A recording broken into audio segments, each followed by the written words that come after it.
नमस्कार, watch news देख रहे हैं आप और मैं हूँ आपके साथ शिखा। देखिए, बिहार की राजनीति का एक नया चेहरा और गेम की दुनिया का जाना-माना चेहरा हमारे साथ इस वक्त जुड़ चुकी हैं श्रेयसी सिंह। तो मैम, सबसे पहले आपको खूब-खूब धन्यवाद और आभार कि आप हमारे साथ जुड़ी और आप इलेक्शन जीती और इसके लिए आपका मेरे चैनल में बहुत-बहुत स्वागत है। तो मैम, पहले आपसे मेरा सवाल होगा कि आप बहुत अच्छा गेम में कर रही थी और उसके बाद ये पॉलिटिक्स में आपका आना ये कैसे मतलब? सबसे पहले तो आपकी शुभकामनाओं के लिए धन्यवाद। राजनीति से मेरा नाता पुराना है, कोई नया नाता नहीं है। निश्चित रूप से जब बच्चे छोटे होते हैं तो माता-पिता ही उनके रोल मॉडल होते हैं। हमारे पिताजी पॉलिटिशियन थे, एक ऐसे पॉलिटिशियन थे जिनको हमने देखा है कि पूरी समर्पण के साथ, लगाव के साथ, दृढ़ निश्चय के साथ बिहार को एक विकसित राज्य बनाने के लिए उन्होंने अपनी पूरी ज़िंदगी उसमें गुज़ार दी। और साथ ही साथ लोगों के प्रति जो उनका प्यार और लगाव था एंड वाइस वर्सा, वही वो रेसिप्रोकल प्यार उनको मिलता भी था।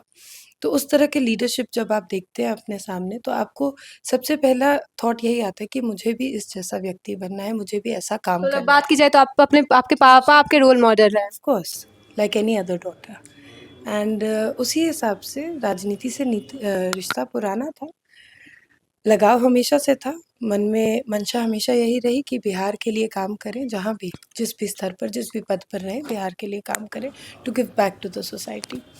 आज उस वक़्त 2020 का समय था। 2020 में कोविड के दौरान सब लोग सोशल मीडिया पे एक्टिव हुए क्योंकि लॉकडाउन लग गया था। सोशल मीडिया के माध्यम से बहुत से लोगों के साथ चर्चा हुई और ख़ास तौर से हमारा जिस क्षेत्र से हम आते हैं, जो अंग क्षेत्र माना जाता है या दक्षिणी बिहार माना माना जाता है, वहाँ से बहुत सारे लोगों ने और ख़ास तौर से युवाओं ने आवाज़ उठाई कि दीदी आपको भी पॉलिटिक्स में आना चाहिए।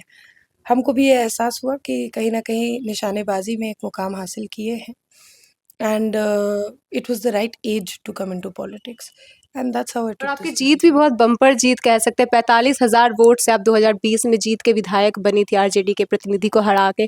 तो उस वक्त कैसा लगा था कि आरजेडी के प्रतिनिधि को इतने भारी वोटों से हराने के बाद? एक फैक्ट चेक कर देते हैं, 45 नहीं 41,000 से ही जीते थे। वो भी अपने आप में एक बड़ी रिकॉर्ड थी, एक बड़ा जीत था। देखिए, जीत की खुशी ज़रूर होती है, प्रसन्नता होती है, ख़ास तौर से कार्यकर्ताओं के बीच में भारी उत्साह का माहौल रहता है, लेकिन साथ ही साथ जीतने के बाद आपके ऊपर एक ज़िम्मेदारी होती है। उस ज़िम्मेदारी को गंभीरतापूर्वक आपको लेना चाहिए।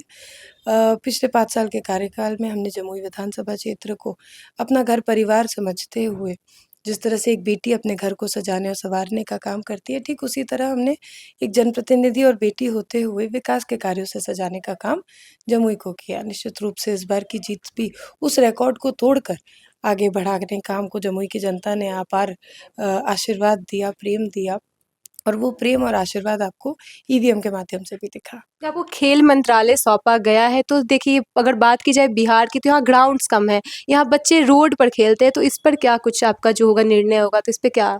आई थिंक अगेन हमको स्पोर्ट्स और आईटी दोनों दिया गया। सबसे पहले तो हम अपने शीर्ष नेतृत्व का धन्यवाद देते हैं कि उन्होंने ये भरोसा जताया कि एक युवा महिला होने के नाते हम इन दोनों क्षेत्रों में प्रतिनिधित्व भी कर सकते हैं और साथ ही साथ कहीं न कहीं अपनी नई ऊर्जा, नई सोच के साथ इन दोनों डिपार्टमेंट्स को आगे लेकर जाते हैं। क्योंकि आपका प्रश्न स्पोर्ट्स से रिलेटेड है। खेल एक ऐसा क्षेत्र है, हमको लगता है कि गली cricket is a very hard living fact of not just Bihar but also India. Having said that, sports में इंफ्रास्ट्रक्चर डेवलपमेंट ज़रूरी है, लेकिन खेल एक ऐसा क्षेत्र है जिसमें हमने अपने आप को एक खिलाड़ी की ज़िंदगी से 18 साल की निशानेबाज़ी के करियर में बिहार इन स्पोर्ट्स को बदलते हुए, बढ़ते हुए देखा है।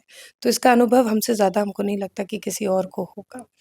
निश्चित रूप से इंफ्रास्ट्रक्चरल डेवलपमेंट भी करना है, कुछ ऐसी पॉलिसी चेंजेस भी करने हैं जिससे कि बिहार के जो खेल प्रेमी हैं या खिलाड़ी हैं, उनका सम्मान हो सके और उनको प्रोत्साहन मिल सके। हमारा टारगेट बहुत क्लियर है, 2036 में बिहार के खिलाड़ियों का रिप्रेजेंटेशन ओलंपिक गेम्स तक पहुँचना चाहिए और बिहार के खिलाड़ियों को पदक जीतना है। इस एम्बिशन के साथ, इस विज़न के साथ हम काम करना चाहते हैं।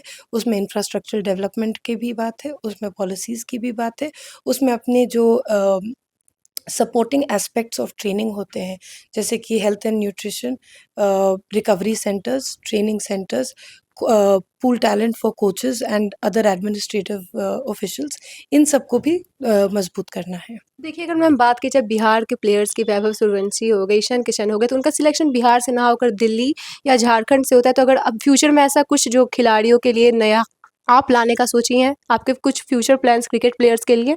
क्रिकेट प्लेयर्स पर्टिकुलरली के लिए अभी तो कोई ऐसा नहीं, क्योंकि अभी तो हमने स्पोर्ट्स डिपार्टमेंट का कार्यभार भी नहीं संभाला है। बट निश्चित रूप से आई थिंक जो इंफ्रास्ट्रक्चर आज राजगीर में और इनफैक्ट पटना में भी डेवलप हो रहा है, उससे बिहार क्रिकेट एसोसिएशन को बड़ी मजबूती मिलेगी।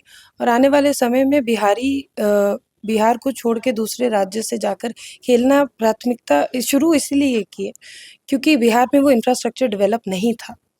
आज अगर आप हाल के समय की बात करेंगे तो नेशनल गेम्स में अपने रिकॉर्ड मेडलिस्ट्स लौटकर वापस आए जो उत्तराखंड में आयोजित था। उसके साथ-साथ जो खेल अकेडमी और स्पोर्ट्स यूनिवर्सिटी आज बिहार में बनी है, मुझे नहीं लगता कि किसी और भारत के राज्य में बनी है। अ, बिहार अब वैसे हॉकी में वर्ल्ड कप्स होस्ट कर चुका है, जो कि इंटरनेशनल लेवल के थे और सौभाग्य की बात है कि भारत की दोनों महिला और पुरुष टीम ने इन वर्ल्ड कप्स को जीता भी। तो निश्चित रूप से एक सही पथ पे बिहार आगे चल रहा है, उसको हमें और स्पीड अप करना है।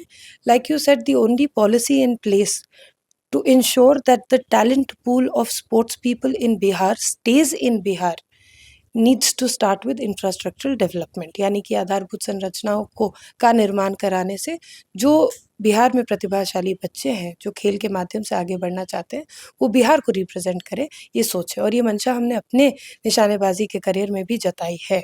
हम चाहते तो दिल्ली या किसी और राज्य के लिए खेल सकते थे, लेकिन एक कम उम्र से बिहार का प्रतिनिधित्व राष्ट्रीय स्तर पर इसीलिए किए ताकि कहीं न कहीं तब नहीं पता था कि कैबिनेट में मंत्री बन जाएँगे, लेकिन एक मंशा ज़रूर थी कि शायद हमारे ही माध्यम से खेल और खिलाड़ियों को बिहार में भी आगे बढ़ाया जाएगा।